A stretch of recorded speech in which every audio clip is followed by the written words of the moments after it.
Mas voltando ao que nos interessa, professor, nós vivemos eternamente aprendendo. Eu não considero que sejamos eterno aprendizes, mas somos sim aprendizes no cotidiano, porque todo dia tem algo novo para aprender. Se eu lhe perguntar, vai, diga. Professor, no caso do cotidiano, inclusive tem Sim. jovens que vivem tremendos conflitos, porque ele tem dificuldade. Numa entrevista de emprego, por exemplo, ele terá de se manifestar, terá de responder às perguntas, terá de se comunicar verbalmente e fisicamente, através das suas expressões faciais, através das suas expressões corporais. E ele terá e tem muita dificuldade de se expor publicamente.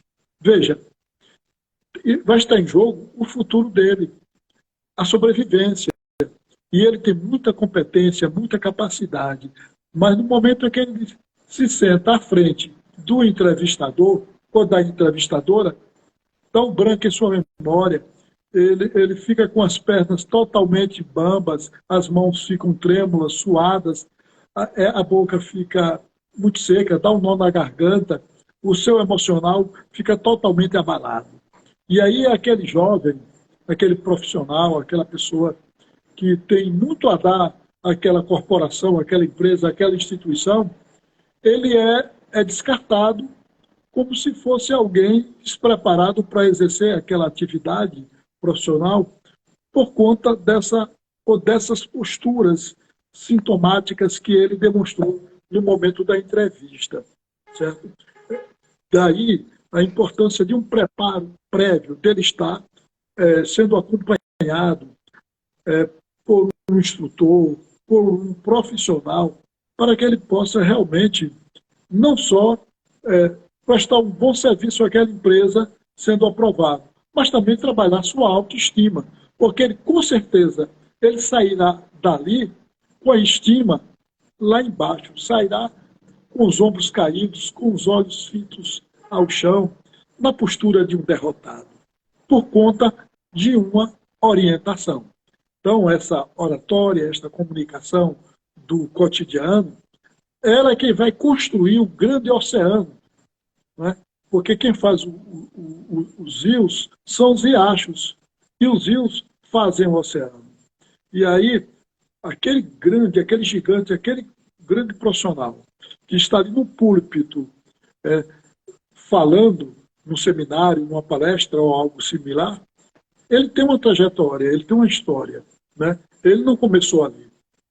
Ele teve uma orientação, ele buscou e busca se aperfeiçoar diariamente, porque o saber e o conhecimento da arte retórica é algo que a gente deve buscar e aperfeiçoar todos os dias, porque ela é humana.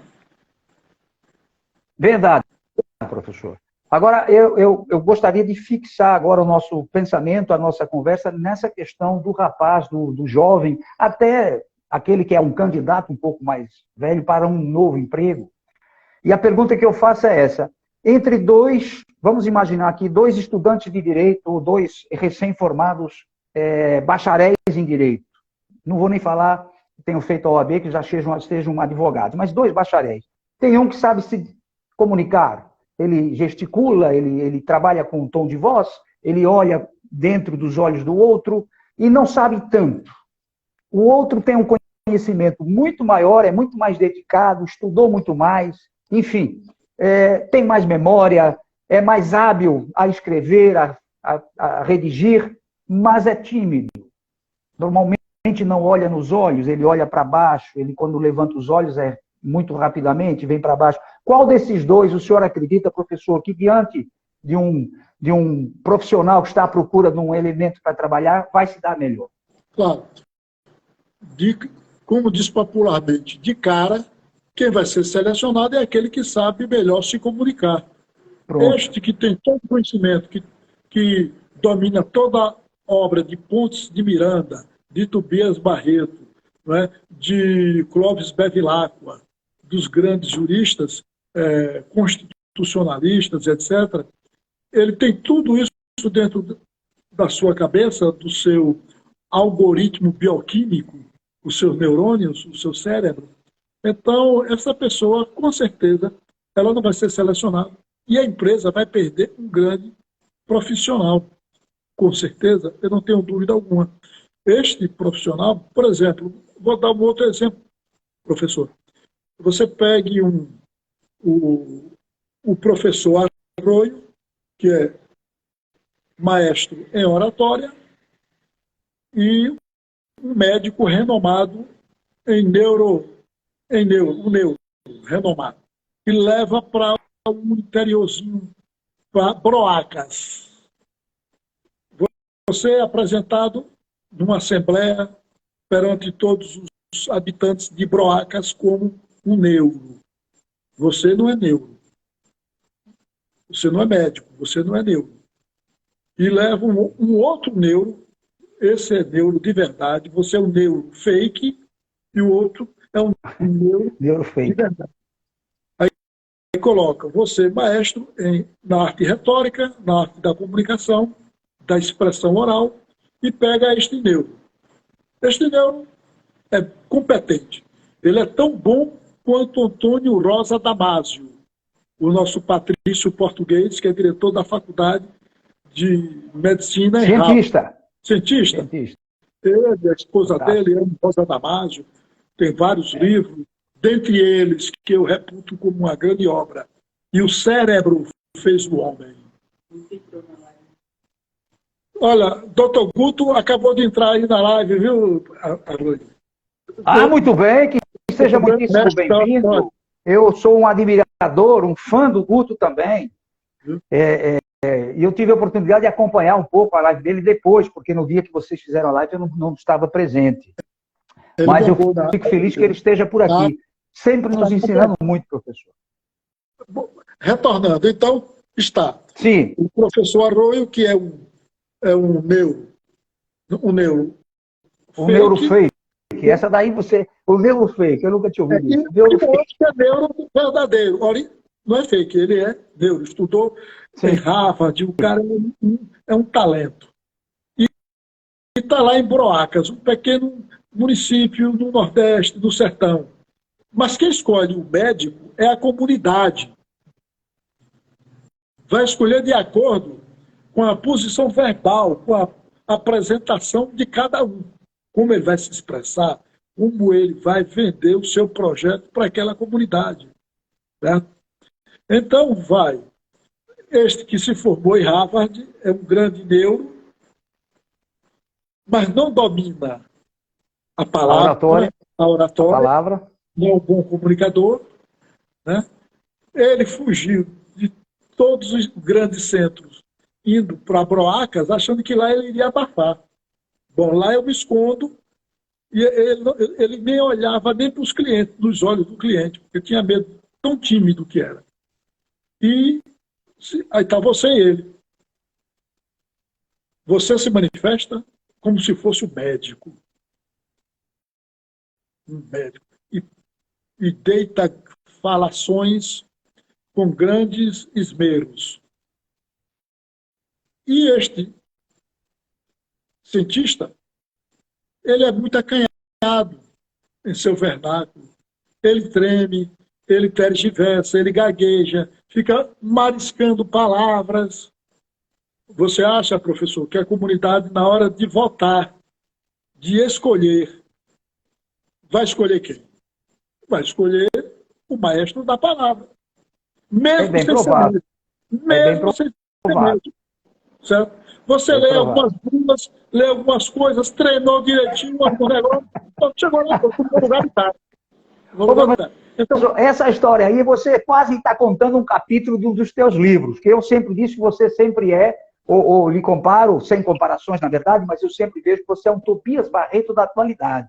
Os teus livros que você escreve, os romances que você escreve, são fantásticos. Eu não esqueço aquele que conta da história aqui da Baía de Todos os Santos, das tormentas, enfim, é muito legal. Eu gosto, tenho esses livros comigo aqui, que eu agora empacotei alguns livros, que eu estou guardando esses livros num outro lugar. Mas voltando aqui ao que nos interessa, eu acho que nessa história, professor, seria mais interessante se esse neuro contratasse os serviços de um bom orador e fosse com ele lá e apresentasse ele, dissesse, olha, esse aqui é o professor Antônio Andrade, neurocientista baiano, que tem um ícone na neurocirurgia, no neuro, enfim.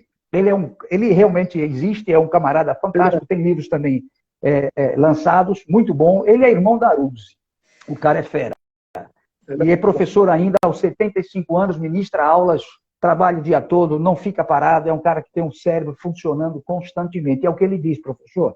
Se nós mantivermos o nosso cérebro em atividades, isso vai para todos aqui presentes, nós vamos manter a nossa, digamos, essa questão de ficar maluquinho, senil e estar perdendo a memória, muitas vezes é uma questão de não estar usando o cérebro, de não estar lendo, de não estar fazendo palavras cruzadas, são coisas simples, vendo coisas diferentes, atuando diferentes.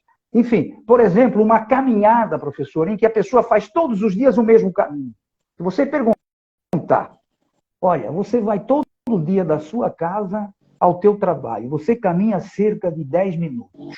Me conta aí, quantas árvores você vê no teu caminho? Quantas casas nesse teu caminho tem passarinhos, tem cachorro, enfim, alguns animais? A maioria, professor, sem erro agora, sequer percebe que a rua tem árvores. É aquela coisa bitolada, ele sai de casa, vai para lá no mesmo horário, faz aquele caminho sem observar, sem nada. Isso vai bloqueando, de alguma maneira, as sinapses do cérebro. E é importante que a gente faça as coisas um pouquinho diferentes para que possamos, então, manter o cérebro ativo. Isso também dizia o nosso cientista baiano, que faleceu há pouco, que cuidava de questões das mulheres para dar à luz. Era Ocimar Coutinho. Ele, inclusive, escreveu nos seus livros, professor, que não existe impotência sexual se o homem tiver um corpo saudável. O que existe na mente dele, um esquecimento e aquela sinapse que faz com que ele desperte a libido, com que ele faça com que o corpo reaja, vai diminuindo até o dia que ele simplesmente nem pensa mais nisso. Isso escreveu Ocimar Coutinho. Então eu sempre penso nisso, eu digo, olha, temos que nos manter ativos, mentalmente e fisicamente, para estarmos bem. Porque se não for assim, professor, fica difícil. Outra coisa é observar o nosso cotidiano. Por exemplo, segunda-feira eu fui ao médico fazer os exames normais anuais. Urologista. Levei os exames que ele pediu e ele disse assim, senhor Arroio, apareceu alguns cristais aqui na sua urina. O senhor não está bebendo água? E eu disse, não, como não? Eu bebo água. Ele disse, olha, aqui indica que o senhor não está bebendo água. Tirando isso, o resto está legal. Professor, na terça-feira, eu comecei a me vigiar. Eu levantei, como todos os dias, às 5 horas da manhã. Às 6 horas, depois de trabalhar 1 hora, eu fui fazer o meu café. Das 5 às 6, eu não bebi uma gota d'água. Das 6 às 7 que eu tomei o café, eu bebi 1,5 xícaras de café. Das 8 ao meio-dia, nem comi uma fruta, nem bebi um copo d'água. Acabei de almoçar, fui descansar um pouco, não bebi água. Às 18 horas, eu lembrei que eu tinha que beber água. Então, nós nos enganamos. Temos que ficar atento. Pessoas com mais de 60 anos de idade, nós estamos quase lá, ainda somos jovens, não tem sede. 69. Eu não vou dizer nada. Então, professor, veja, é importante que a gente passe também a nos conhecer e a descobrir pequenos detalhes aos quais nós simplesmente não ligamos mais. Esse detalhezinho de fazer com que os nossos sentidos voltem a funcionar normalmente é sair na rua e observar. Ou então fazer um caminho diferente. Em vez de eu ir para a esquerda nesse quarteirão, eu vou pela direita e vou observar o que eu vou enxergar. Quantas casas amarelas?